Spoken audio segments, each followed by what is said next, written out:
बुद्धि को वश में करने का अर्थ है अपनी सोच, भावनाओं और इच्छाओं पर नियंत्रण रखना, ताकि हम शांत और संतुलित जीवन जी सकें। बौद्ध धर्म में भगवान बुद्ध ने इस विषय पर कई शिक्षाएं दी हैं। उनके जीवन की एक प्रसिद्ध कथा है, बुद्धि को कैसे वश में किया जा सकता है। यह कहानी है अंगुलीमाल की, जो एक समय पर एक निर्दयी डाकू था। अंगुलीमाल का वास्तविक नाम अहिंसक था और वह बचपन से ही बुद्धिमान और परिश्रमी था। उसके माता पिता ने उसे उच्च शिक्षा के लिए गुरुकुल भेजा, जहाँ वह सभी विषयों में निपुण हो गया। लेकिन उसके गुरु ने उससे द्वेष करना शुरू कर दिया और उन्होंने उसे एक ऐसी प्रतिज्ञा करवाई जिससे वह संसार के लिए भय और आतंक का कारण बन गया। गुरु ने अंगुलीमाल को आदेश दिया था कि 1000 लोगों की उंगलियों काट कर मालाएं बनाएं। इस असंवेदनशील आदेश का पालन करने के लिए अंगुलीमाल ने निर्दोष लोगों की हत्या करना शुरू कर दी और उनकी उंगलियां काटकर अपनी माला में पिरोने लगा। धीरे धीरे उसका आतंक पूरे राज्य में फैल गया और लोग उससे डरने लगे। अंगुलीमाल के इस क्रूर व्यवहार ने उसकी बुद्धि को अत्यधिक विकृत कर दिया। वह अब केवल अपनी प्रतिज्ञा पूरी करने में लगा हुआ था और उसे सही गलत का कोई ज्ञान नहीं था। उसकी बुद्धि उसके वश में नहीं थी, बल्कि उसके क्रोध, द्वेष और अहंकार ने उसकी बुद्धि को अपने वश में कर लिया था। एक दिन अंगुलीमाल ने सुना कि बुद्ध उसके पास से गुजरने वाले हैं। वह उनका भी वध करके अपनी प्रतिज्ञा पूरी करना चाहता था।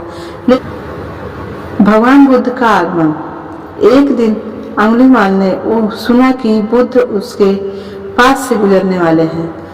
वह उनका भी वध करके अपनी प्रतिज्ञा पूरी करना चाहता था। लेकिन जब उसने भगवान बुद्ध को देखा तो उसने पीछा किया। बुद्ध शांत से चलते रहे, जबकि अंगुलीमाल ने उन्हें रोकने की कोशिश की। उसने कई बार चिल्लाया, रुको, लेकिन बुद्ध नहीं रुके। अंगुलीमाल थककर बोला, मैंने आपको कई बार रोका, फिर भी आप क्यों नहीं रुके? इस पर भगवान बुद्ध ने उत्तर दिया, मैं तो रुका हुआ हूँ। अंगुलीमाल, तुम ही हो जो नहीं रुके हो। यह उत्तर सुनकर अंगुलीमाल अचंभित हो गया और पूछा, कैसे? आप चल रहे हैं और मैं रुका हुआ हूँ। भगवान बुद्ध ने कहा, मैं क्रोध, हिंसा और द्वेष से मुक्त हूँ, इसलिए मैं रुका हुआ हूँ। लेकिन तुम इनसे ग्रस्त हो, इसलिए तुम रुके नहीं हो। तुम्हारी बुद्धि, तुम्हारा मन हिंसा और क्रोध के वश में है। जब तक तुम इनसे मुक्त नहीं होगे, तब तक तुम कभी नहीं रुकोगे।